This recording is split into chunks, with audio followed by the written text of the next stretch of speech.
আজকে আমি ঠিক এই ধরনের একটা টি শার্ট ডিজাইন তৈরি করে দেখাবো। তো দেখুন এখানে আমি এই লিখলাম এই স্লোগানটা নেভার লুক ব্যাক। এর ফন্টটা আপনারা গুগলে সার্চ দিলে পেয়ে যাবেন। এই যে MAILND মাইল্যান্ড গুগলে সার্চ দিলে আপনারা পেয়ে যাবেন। জাস্ট এই ফন্টটা নিলাম, আপনারা ইচ্ছা মতো আপনাদের ফন্টটাও নিতে পারেন। এইখান থেকে নেওয়ার পর আমি দেখুন এখানে জাস্ট এখন এটিকে এই ধরনের শেপে রূপান্তরিত করব। দেখুন আমি জাস্ট এটা নিলাম, এখানে নিয়ে এনটাকে যখন এটাকে আমরা এই যে আনগ্রুপ করব, এই যে এখান থেকে ক্রিয়েট আউটলাইন করে দেবো, সবগুলো ক্রিয়েট আউটলাইন করার পর এই যে এনটাকে দেখুন আমি এখানে এই যে আনগ্রুপ করলাম, তারপরে আনগ্রুপ করার পর এটাকে আমি একটু বড় করে দিলাম, এই যে এখানে বড় হলো। তারপর এবং আরটাকেও বড় করলাম, এই যে এখানে টেনে আমি জাস্ট বড় করে দিলাম, এখানে জাস্ট সমান মিশিয়ে দেবেন আপনারা। তারপরে এই লুকের এলটাকে আমি এই পাশে বড় আকারে দিব। তো সেই জন্য এই এলটাকেও আমি আনগ্রুপ করে নেব, এই যে এখান থেকে আনগ্রুপ করে নিয়ে এলটাকে বড় করে দিলাম, এই যে এখানে এলটাকে বড় করে দিলাম এবং এই WK এটাকে গ্রুপ করলাম।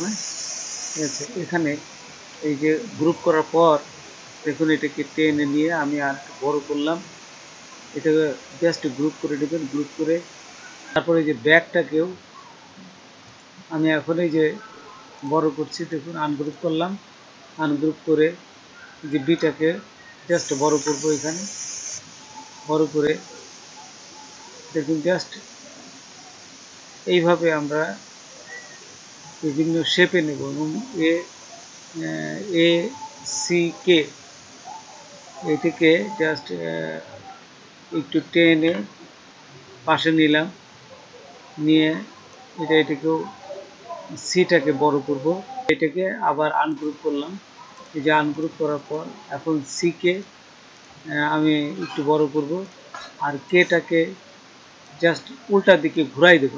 কেটাকে উল্টা দিকে ঘুরাইতে গেলে এখন রাইট মাউস ক্লিক করবেন, তারপর এখান থেকে ট্রান্সফর্ম এই যে রিফ্লেক্ট, তারপর এখান থেকে ওকেতে দিলে যে ঘুরে যাবে।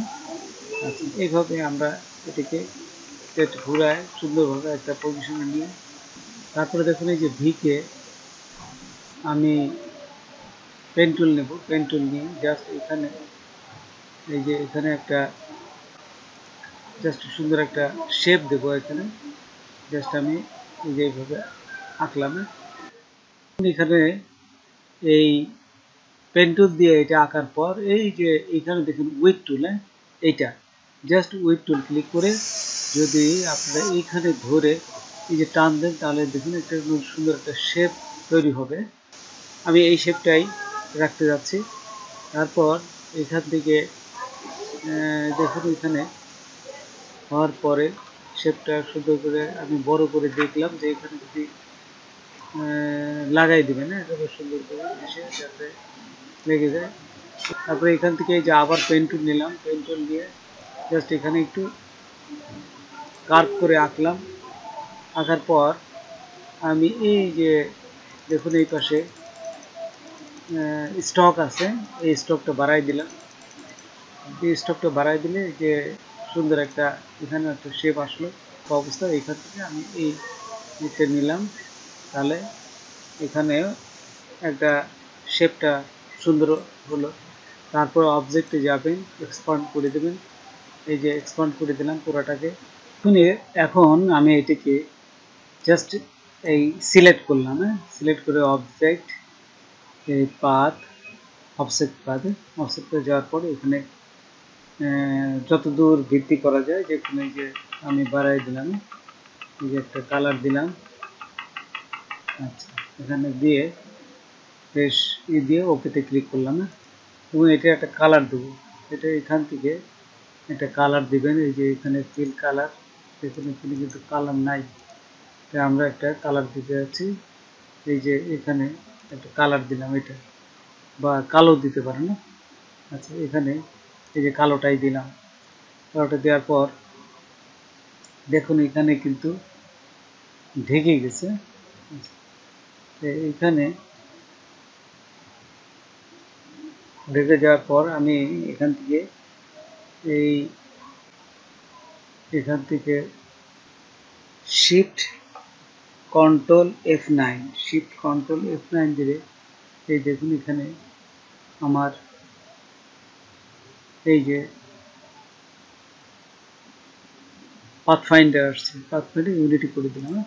ইউনিটি কেটে দেওয়ার পর এখান থেকে কন্ট্রোল X দিয়ে কেটে নেব। কন্ট্রোল X দিলাম, এটা কেটে গেছে কিন্তু।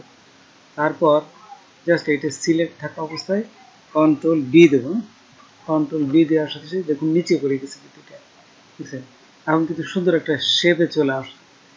এই এখন যেখানে যেখানে বাদ আছে এটাকে আমি ভরে দেবো। এই যে এখানে বাদ আছে, এখানে বাদ আছে, এটাকে ভরে দিতে হবে। তো ভরে দিতে গেলে আমি এই যে পেন টুল নিলাম, পেন টুল নিয়ে জাস্ট এখান থেকে এইটুক ঠিকই আছে দেখতে গেলে এই যে এইটুক নিলাম, এখানে নিলাম। তারপর এইখান থেকে দেখি হলো যেখানে যেখানে এই ফাঁকা আছে আমি ফাঁকাটাকে জাস্ট এইখানে ভরে দিতে যাচ্ছি। আচ্ছা এইখানে নিলাম, এই যে নিয়ে এই যে এইটুক, এইটুক নিয়ে এখানে এখান থেকে কন্ট্রোল X দিলাম, একদম কেটে গেল। জাস্ট এখন এটিকে আবার সিলেক্ট করলাম, সিলেক্ট করে কন্ট্রোল B দেবো। কন্ট্রোল B দেওয়ার সাথে দেখুন নিচে বসে গেছে এবং যে ফোটা ফোটা ছিল সেটা কিন্তু নাই, সেটা কিন্তু মিশে গেছে। এটা নিচে জাস্ট মিশে গেছে, সুন্দর একটা শেপ তৈরি হয়ে গেছে। এই যে এটা সুন্দর শেপ তৈরি হয়ে গেছে। এখন আমি এই লেখাটাকে এই যে লেখাটা এই লেখাটাকে কন্ট্রোল C দিলাম, কন্ট্রোল C দিয়ে সেভ করব। কন্ট্রোল C দিলাম, তারপরে কন্ট্রোল C দেওয়ার পর কন্ট্রোল B দিলাম, জাস্ট আরেকটা হয়ে গেল। এখন এটাকে আমি একটা কালার দিতে যাচ্ছি, সাদা দিলাম। এই যে হোয়াইট দিয়ে জাস্ট এটা অ্যারো চিহ্ন দিয়ে যদি আমি একটু ঘুরাই, এই দেখুন এটা হোয়াইট চিহ্ন চলে আসছে। কিন্তু একটু বড় করে দেখি, এই দেখুন এখানে কিন্তু আরেকটা শেপ চলে আসছে। এই যে এখানে আরেকটা শেপ চলে আসছে, এটা হোয়াইট দিয়ে দাও। এই যে দেখুন এখানে হোয়াইট দিয়ে দিলে সুন্দর একটা শেপ কিন্তু এখানে দেখা যাচ্ছে, ঠিক আছে। এখানে কিন্তু আরেকটা এই যে শেপটা চলে আসছে, সুন্দর একটা শেপ চলে আসছে। এই যে লিডস নেভার লুক ব্যাক। আচ্ছা এখন ছোট করলাম। তারপর এখানে আরো সুন্দর করার জন্য আমি এই যে এইগুলো নিয়ে আসবো, এই যে এইখানে নিয়ে আসে দেখুন নিচের দিক আপনাদের দিয়ে দিলাম। যদি নিচে না যায় তাহলে কন্ট্রোল X দিয়ে কেটে নেবেন প্রথমে, তারপর কন্ট্রোল B দেবেন, তাহলে নিচের দিকে চলে যাবে। জাস্ট একই অবস্থায় যেটা আমি এটা নিচের দিক দিয়ে দিলাম, তারপরে এখান থেকে এই যে এটা নিচের দিক দিয়ে দিলাম, দেখছেন। তারপর এই যে এটা নিয়ে নিচের দিক দিয়ে দিলাম, ব্যাস সুন্দর একটা শেপে চলে আসলো। এখন কিন্তু আমার কিন্তু কেউ বলতে পারবো না যে সুন্দর শেপ হয় না, সুন্দর একটা শেপে কিন্তু চলে আসছে, দেখছেন। জাস্ট একটু ব্যাখ্যা করে দিন কোনো জায়গায় যদি হয়, এই যে এটা নিয়ে দেখুন একটা সুন্দর একটা শেপে কিন্তু চলে আসছে। নেভার লুক ব্যাক লেখাগুলোকে আমি সিলেক্ট করলাম, সিলেক্ট থাকা অবস্থায় এখান থেকে এই যে স্টকগুলো দেখুন কালো হয়ে আছে, স্টকগুলো আমি উঠাই দেবো। এই যে এখানে যদি কমাই দিই, এই যে স্টকগুলো কিন্তু আমি উঠাই দিলাম, এটা সুন্দর একটা শেপে চলে আসলে একটা স্টক পুরাটাই উঠিয়ে দিলাম। আচ্ছা উঠে দেওয়ার পর আমি এখন কিন্তু সুন্দর আসছে। এখন আবার চলে গেলাম যে কালারে আসার পরে এখানে দেখুন বিভিন্ন লাইটিং কালার আছে, এই যে সুন্দর একটা লাইট ইফেক্ট দিচ্ছে, এটা দিতে পারেন। অথবা এই যে এইখানে এটাও দিতে পারেন, এই যে ইফেক্ট দিচ্ছে, বিভিন্ন ইফেক্টগুলো দিচ্ছে, এতে দেখতে খুব সুন্দর লাগতেছে। তো এইভাবে আমরা বিভিন্ন ডিজাইনগুলো তৈরি করতে পারি। তো বন্ধুরা আজকে এই পর্যন্তই। নতুন কোনো ভিডিও নিয়ে আবার আপনাদের সাথে হাজির হব।